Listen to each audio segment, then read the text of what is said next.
Litigation PR. It is about managing the communications around a dispute or litigation before, during, and at the end the dispute actually becomes public. Winning in the court of law doesn't necessarily mean winning in the court of public opinion. Where you have legal risk over a long period, you have reputational risk. And if you don't manage that reputational risk, it can be extremely damaging to your share price, consumer confidence, your relationships with your staff, your shareholders. How do you usually manage this alignment between the legal strategy and the reputation strategy? They have to be aligned. Litigation can be very expensive, can be very stressful, it can be very time consuming. What do you think about the next 12 months? What trends are we going to see? In terms of trends in Europe, I think... Welcome to our Litigation PR podcast. We are here with Gus Sellitto, founder of Byfield consultancy. We are all part of the international legal PR network MIROVIA, which covers the countries France, Italy, UK, Singapore, India, Germany, Spain. And welcome, Gus. Thank you, Diana. Nice to be here. And the Netherlands as well. We have coverage in the Netherlands. And yeah, I'm really pleased to be on your podcast. I wasn't expecting to be part of this as part of my visit to Madrid. Thank you very much for the opportunity, and very much looking forward to talking about litigation communications. Thank you for coming. And we are going to talk today about litigation PR, about how it is evolving all around Europe, the differences between countries, class actions, collective redress. So talking about litigation PR, what is litigation PR? We want to say that winning in the court of law doesn't necessarily mean winning in the court of public opinion. What do you think about this? Well, I think in terms of the way I define litigation PR, it is about managing the communications around a dispute or litigation. And importantly, that's before the dispute actually becomes public, during any court hearings and process, and at the end of a litigation process, which is what I call reputation rebuild, following the outcome of that litigation. And that can be a very, very long process, 2, 3, 5, 7 years. Some of these high-profile litigations go on for a long, long time. Why is it important? Because litigation can be a significant risk event. It can also be an opportunity. And we'll talk a little bit more about that in terms of access to justice, righting consumer harms, consumer wrongs, making corporations more accountable. I think all of that is really, really important when we talk about the class action regime, the collective redress regime, and the representative action directive that we have coming across Europe, and why it's so important to have partners like we do in MIROVIA to be able to respond to client needs across those jurisdictions. So coming back to the importance of litigation communications, where you have legal risk over a long period, you have reputational risk. And if you don't manage that reputational risk, it can be extremely damaging on a number of fronts. It can damage your share price. It can damage consumer confidence if we're talking from a company perspective. It can damage your relationships with your staff, your investors, your shareholders, the regulator. Publicly, your reputation can be very damaged through media coverage. If you're not putting out a narrative, if you're not explaining your side of the story, and it's a high profile dispute, the media will report on it. And therefore, it's really, really important to have a reputation management strategy as part of the legal strategy. And that's where the very technical sort of litigation PR aspects come in. And when I say technical, because you really need to know about how the court process works, how to work with lawyers, how to work with other parties, and we can talk a little bit more about that. So in summary, litigation PR is about managing the communication aspects around a dispute in order to help manage the reputation of an individual or a company. It might be worth me just talking about it from an individual's perspective as well.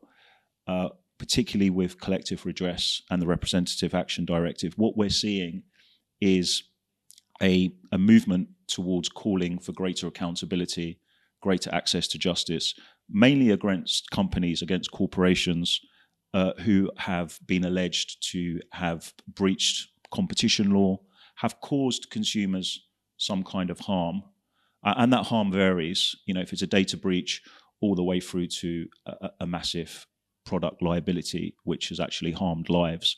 Or, for example, the talcum powder cases we're seeing in the US, where people have developed illnesses from using talcum powder. So there's a very broad scale of consumer harm.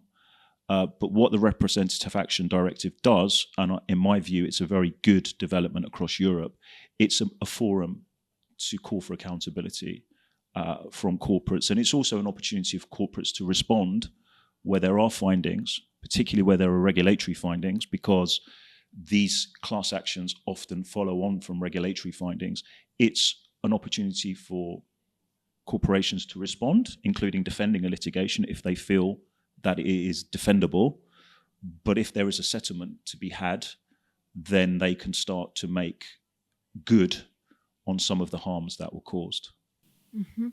Yes, in Spain, we are seeing that little by little it's evolving, but much slower than in other European countries, of course. And also, they are talking about that opt-out system, no? What do you think about the opt-in and opt-out system? Because in the UK, you have the opt-in system. Yeah, so in terms of the collective redress regime across Europe, it is developing sometimes quickly, sometimes slowly. I keep a very, very close eye on it. And sometimes I hear Spain is taking a step forward, then I hear it's taking a step back. I hear the same about Germany. I hear the same about Italy. The Netherlands has an opt-out regime. What that essentially means is when you have a class action, you automatically become part of that group, part of that class, without having to actively sign in. You can opt out. In an opt-in regime, you have to actively take a step to sign up. For example, diesel claims, for example, a lot of those were opt-in claims. You have to take a proactive step. And PR is important in both aspects of that we can talk about. I think if Spain goes to an opt-out class action system, it will make it easier to bring these claims, in my view. We'll see more of them. PR still plays an important role in any opt-out action because you have to communicate with the people who then become a member of that group. What is this claim about? Why should you be part of it? How much damages can you likely receive from the wrong or from the alleged harm? How long will it take? What do you have to do in terms of proactive measures? Because you will have to give information. You have to disclose some personal information. And for me, that process is where PR, whether it's opt-in or opt-out, on behalf of the members bringing an action, it's really important to have trust as part of that process. And I think the legal industry across Europe, and the media plays an important role in this, has a job to do in helping to educate consumers on what that journey looks like. Because once you're part of that class action, as I said, these things can go on for 7 years. So you have to have the communication.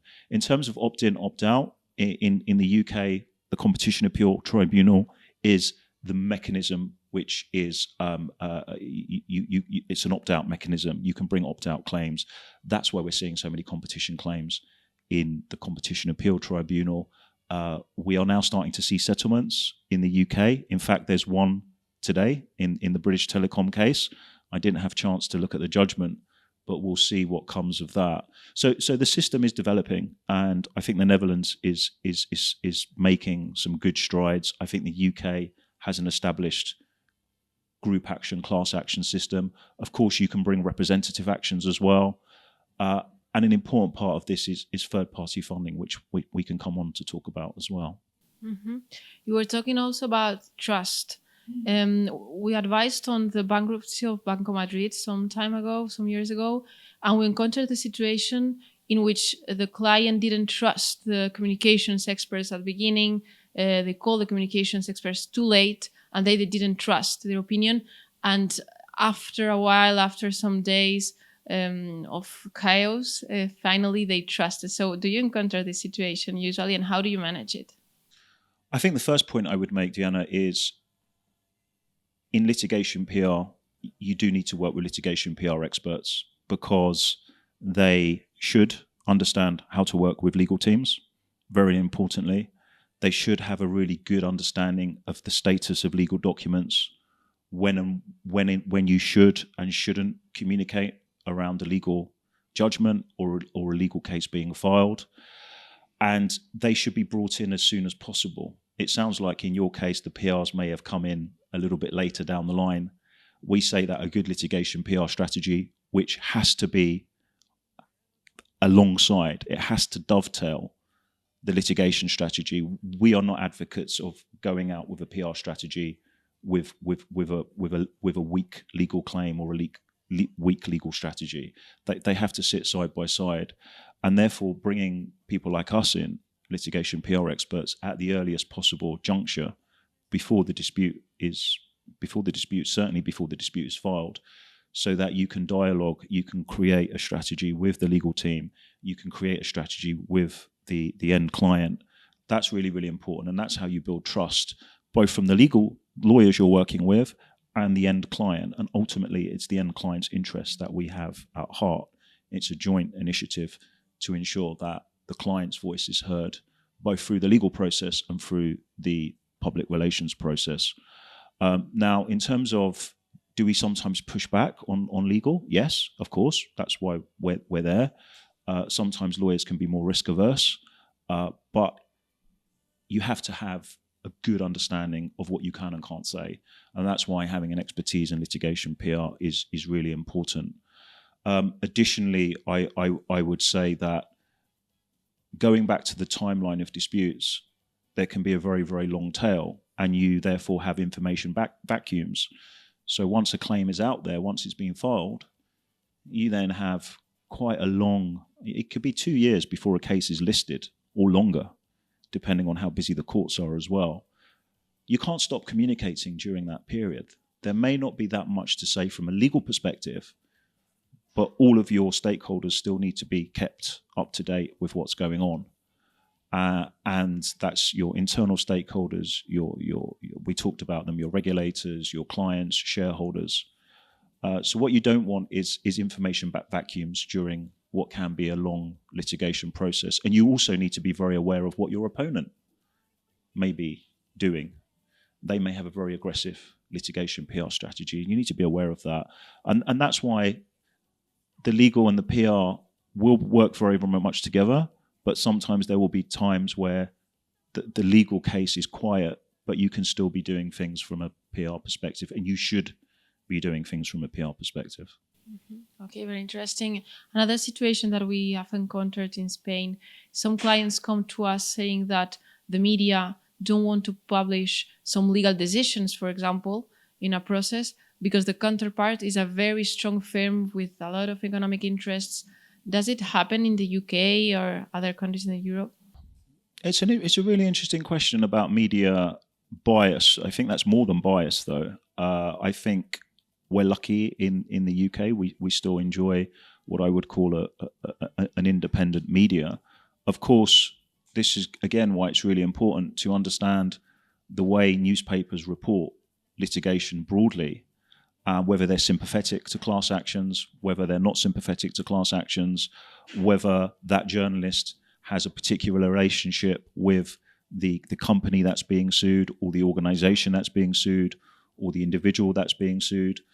All of that will have an influence. And again, this is why it's really important when you're devising a litigation PR strategy. All of this will be mapped out within your stakeholder map, which is a really important exercise that I advise everybody to do when you're planning a litigation PR strategy. The media is a core part of that stakeholder map. The media, I'd be interested in your views, Diana, but the media in the UK is still very influential. If you have a piece in the Financial Times or the Guardian or the Times or the Telegraph or one of the really strong international trade media, it has a lot of influence. People read it and it exerts pressure. Media will have their sort of favorite subjects. They will have an agenda of their own from time to time, depending on which political side they're leaning. So you have to choose your media carefully as part of your litigation strategy. Okay. So I think that each year it's more obvious that people are more concerned about the importance of legal reputation at the same time than the outcome of the legal process, no? The reputational outcome, and also to work on this reputation.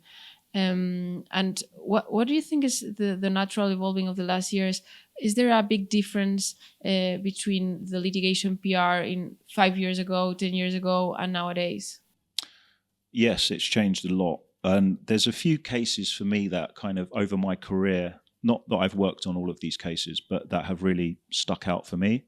One is the BP oil spill, Deep Horizon. That's 13 years ago.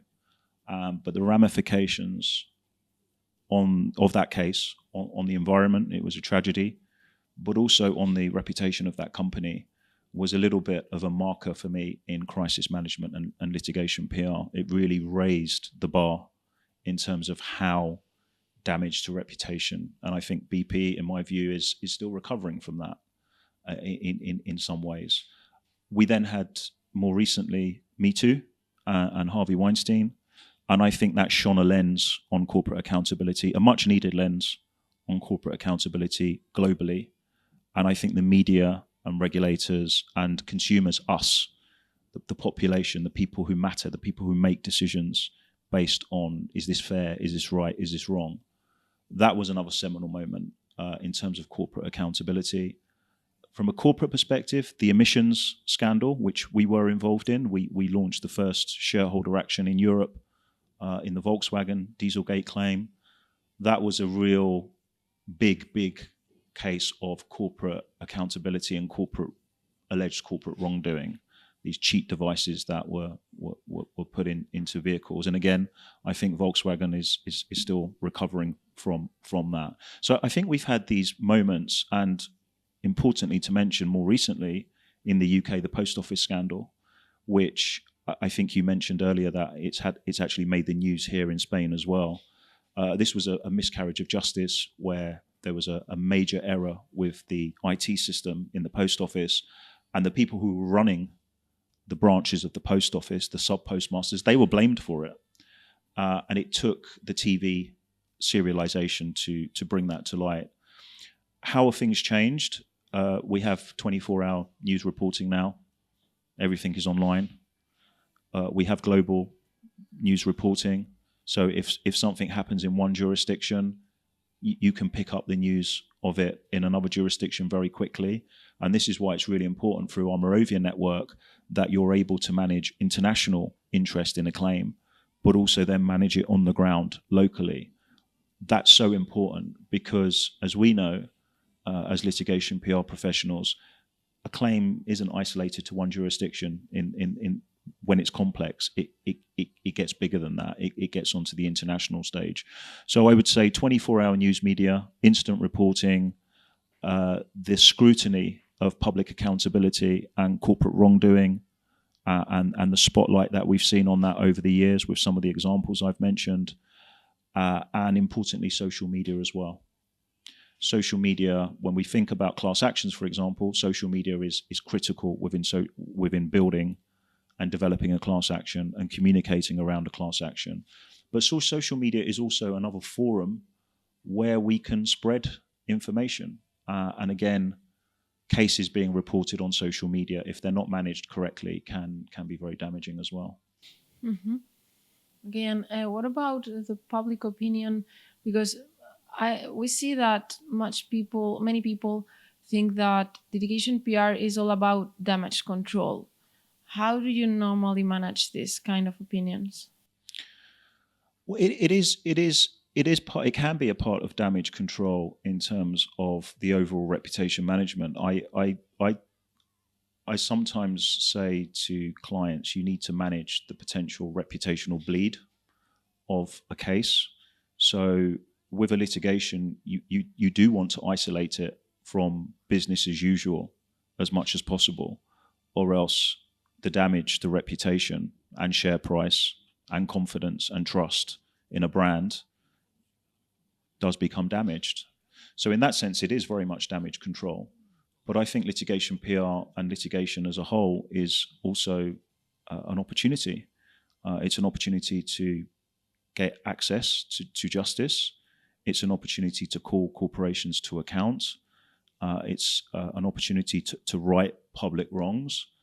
It's an opportunity where corporations have made mistakes, and we've seen this in America, and there's a lot of criticism about the class action system in America that is now coming here. But it has enabled a lot of public good to come where corporations have had to change a policy or change a behavior or make a major improvement following a settlement or an adverse judgment against them. So I think litigation as a whole can be an opportunity as well as damage control. Obviously, for a group or an individual winning a case, that's an opportunity for them to move on. For a corporation defending a case or then settling a case, it's an opportunity for them to learn from that process, why the claim was brought, what the allegations were, and to look at its internal systems and make improvements where possible. So yes, damage control, but also an opportunity to evolve and move on from the litigation and go into that reputation rebuild mode, as I mentioned earlier. Mm-hmm. And legal and reputation strategies must be aligned. And usually it's the lawyers of the final client who calls us to ask for help. And how do you usually manage this alignment between the legal perspective, the legal strategy, and the reputation strategy? Again, as I said earlier, I think they have to be aligned. So ensuring that you're fully aware of what the client's objectives are in a litigation. And it may be that the client already has a damaged reputation. It may be that the client has an excellent reputation, but that this case, this claim, could really, really damage that reputation. It may be that the client has a really important issue that this litigation will help to resolve. So I think it starts with the client's objectives. What are the legal objectives within the client's objectives in bringing this claim? And we know that litigation can be very expensive, it can be very stressful, it can be very time consuming. So what are the ultimate aims here for the client, and how do you best align those legal objectives with managing the client's reputation throughout, as I said, what can be a very long claim? So summarizing a little bit what we've talked about, litigation PR is nowadays very important, and strategy in litigation PR must be 100% aligned with lawyers and with legal strategy. It is very important to control the media landscape nationally and internationally, and also to start with a litigation PR strategy before the legal process starts. So, Gus, what do you think about the next 12 months? What trends are we going to see? So, Diana, in terms of trends in Europe, I think obviously the class action regime will continue to develop. Types of claims that we'll see: product liability. We have a new product liability directive in Europe, so I'm expecting to see that a lot there. Definitely Digital Markets Act and group actions, class actions being brought in relation to privacy, alleged privacy abuses. Shareholder actions across Europe, where shareholder securities litigation, where corporates are actually sued by their shareholders. And I think within that, some more environmental litigation. Thank you very much, Gus, for being with us today. Thank you for inviting me, Diana. I've really enjoyed being on your excellent podcast. Thank you, everyone, for being with us today in our Litigation PR podcast. See you soon.